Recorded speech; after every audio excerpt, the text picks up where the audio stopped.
बात होगी इस वीडियो में सर दर्द के हवाले से, उस हेडेक के हवाले से जिसको माइग्रेन के साथ लिंक किया जा रहा होता है, जिसको माइग्रेन लेबल किया जा रहा होता है। तो कुछ ऐसी इब्तदाई इलामात हैं जिनकी बुनियाद पे ये फैसला किया जा सकता है कि ये जो सर दर्द है ये माइग्रेन के अटैक की वजह से हो रहा है। वैसे तो ये कोई ख़तरनाक किस्म का मसला नहीं है, लेकिन एट द स्पॉट ये एक पैनिक सिचुएशन क्रिएट कर देता है क्योंकि इसकी दर्द बहुत ज़्यादा शिद्दत वाली हो सकती है।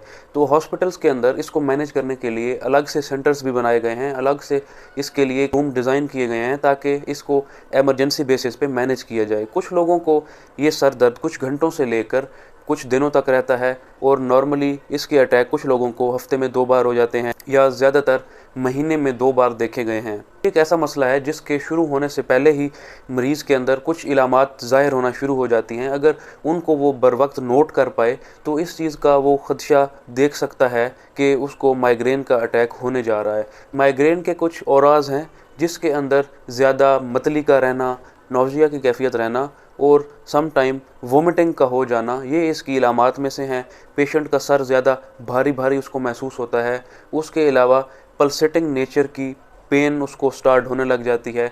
जिस तरह आप नब्ज़ पे हाथ रखें तो आपको एक पल्सेटिंग नेचर फील होती है, मरीज़ को इसी तरह की दर्द के साथ वहाँ पे पल्सेटिंग पेन भी उसको साथ ही फील हो रही होती है। ये बात करना बेहद ज़रूरी है कि माइग्रेन का जो मसला है वो सिर्फ सर तक लिमिटेड नहीं है, इसकी और भी अक़साम हैं। ये जिस्म के बाकी हिस्सों को भी मुतासिर कर सकता है। कुछ लोगों को पेट दर्द शुरू हो जाता है, इन औराज़ के साथ, इन इलामात के साथ उसको पेट दर्द की शिकायत रहती है, तो इसको हम एब्डोमिनल माइग्रेन कह सकते हैं। और कुछ लोगों को आँख में ही सिर्फ दर्द महसूस होती है, आँख के पीछे वाले हिस्से में, आँख के इर्द गिर्द दर्द महसूस हो रही होती है, तो इसको हम ऑप्थेल्मिक माइग्रेन कहते हैं। कुछ लोगों को वेस्टिब्यूलर माइग्रेन होता है, ये वो सिस्टम है जो कि जिस्म का तवाज़ुन बरकरार रख रहा होता है। अगर ये मुतासिर हो जाए तो बॉडी बैलेंस मेंटेन रखने में दुश्वारी हो रही होती है, बहुत ज़्यादा चक्कर आने की कैफियत होती है, साथ ही सर दर्द भी शुरू हो जाता है। तो इस कंडीशन को वेस्टिब्यूलर माइग्रेन कहते हैं। अब जो सर का दर्द है, माइग्रेन जो कि सर को मुतासिर कर रहा होता है, उसके भी डिफरेंट पैटर्न्स हैं। बाज़ औक़ात आधे सर में दर्द हो रहा होता है, किसी भी साइड पे हो सकता है, सर के पिछले हिस्से में दर्द हो सकता है या दरमियान में कहीं पे भी ये दर्द की कैफियत रह सकती है। तो जब ये जान लिया जाए तो इसको मैनेज करना बहुत ही आसान हो जाता है। इसका कोई परमानेंट सोल्यूशन नहीं है। इसकी मोस्ट ऑफ द टाइम जो ओवर द काउंटर मेडिसिन है वो प्रेफर की जा रही होती है या कुछ ऐसी एहतियाती तदाबीर बताई जाती हैं ताकि पेशेंट को मसाइल ना पेश आएँ।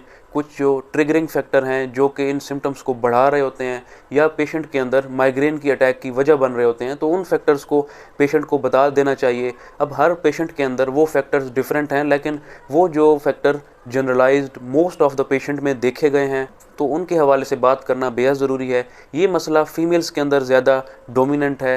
फ़ीमेल्स इसकी वजह से ज़्यादा मुतासर हो रही होती हैं। जो इस प्रॉब्लम की वजह बन रहे होते हैं उनमें सरफ़हरिस्त anxiety, tension, depression, lack of sleep या स्लीप का पैटर्न डिस्टर्ब होना, कभी ज़्यादा सो जाना या ना सोना या डिफरेंट टाइम्स पे सोना, कॉन्टीन्यूस पेस के साथ सोना अगर मुतासिर है तो ये भी एक वजह बन सकता है माइग्रेन की अटैक की। कुछ लोगों से ज़्यादा रोशनी को देखना मसला कर रहा होता है, उनके लिए ज़्यादा रोशनी इस अटैक की वजह बन रही होती है। ज़्यादा शोर वाले इन्वायरमेंट में, नॉइस पोल्यूशन वाली जगह पे जाना, ये भी एक और वजह है जो कि माइग्रेन काज कर रही होती है।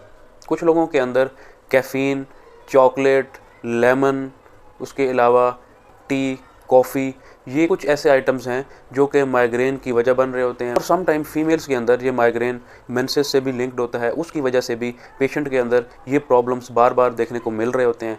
तो इसको मैनेज करने का तरीका बहुत ही आसान है। जब भी पेशेंट के अंदर वो औराज़ के सिम्टम डिवेल्प हो जाएँ तो वो तब ही कॉन्शियस हो जाए और वो प्रोफाइलैक्सिस के लिए जो मेडिसिन उसके लिए इफेक्टिव है वो उसको प्रेफर करे। अब ये चीज़ पेशेंट पे ही डिपेंडिंग है, उसको ये नोट करना चाहिए कि डॉक्टर ने कौन सी मेडिसिन उसको प्रेस्क्राइब की है और उसके आगे क्या नताइज उसको देखने को मिले हैं। अब इसका जो इलाज है वो पर्सन टू पर्सन वेरी कर रहा होता है, लेकिन जो फर्स्ट स्टेप पे आती है वो नॉन ओपियोइड एनाल्जेसिक जिनमें पैरासीटामोल सरफ़हरिस्त है।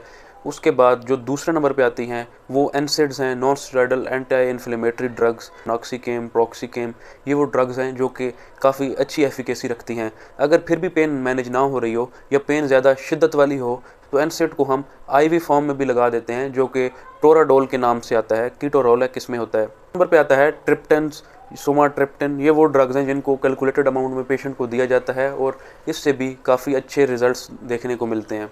टाइम पेशेंट को रिलीफ ना मिल रहा हो तो उनमें सेरोटोनिन रीअपटेक इनहिबिटर्स और सेरोटोनिन एगोनिस्ट दिए जाते हैं ताकि वो इन प्रॉब्लम से निकल सकें। इसके भी काफ़ी अच्छे नताइज नोट किए गए हैं। ये वो सारे ट्रीटमेंट ऑप्शंस थे जो कि ओवर द काउंटर मैनेज कर रहे थे, लेकिन पेशेंट को प्रोफाइलैक्सिस के लिए भी कुछ दिया जाता है। ये वो मेथड होता है जो कि प्रॉब्लम स्टार्ट होने से पहले ही मेडिसिन दी जाती है, अपकमिंग इवेंट है उससे बचा जा सके तो एंटी डिप्रेसेंट समटाइम दी जाती हैं या एंटी कन्वल्सेंट्स। ये वो ड्रग्स हैं जो कि एपिलेप्सी के पेशेंट को दी जाते हैं। इन कंडीशन में अच्छे नताइज दिखाती हैं। कैल्शियम चैनल ब्लॉकर्स भी दे दिए जाते हैं, बीटा ब्लॉकर्स, प्रोप्रानोलोल जिनमें सल्फेरिस्ट हैं वो भी दे दिए जाते हैं। बाकी पेशेंट का ब्लड प्रोफाइल देखी जाती है ताकि अगर उसका कहीं पे भी कोई मसला आ रहा है तो वो सप्लीमेंट ऐड करके उन प्रॉब्लम्स को रिजॉल्व किया जाए। जो बेस्ट इसका ट्रीटमेंट ऑप्शन है वो लाइफस्टाइल मॉडिफिकेशन है। According to circadian rhythm night time वो अपना एक प्रॉपर स्लीप पैटर्न डिज़ाइन करे, उसके लिहाज से सोए। डेली लाइफ में कुछ ऐसे प्रॉब्लम्स जो उसके लिए एज अ ट्रिगरिंग फैक्टर काम कर रहे हैं तो उनको वो खुद रूल आउट करे और उनसे अवॉइड करे।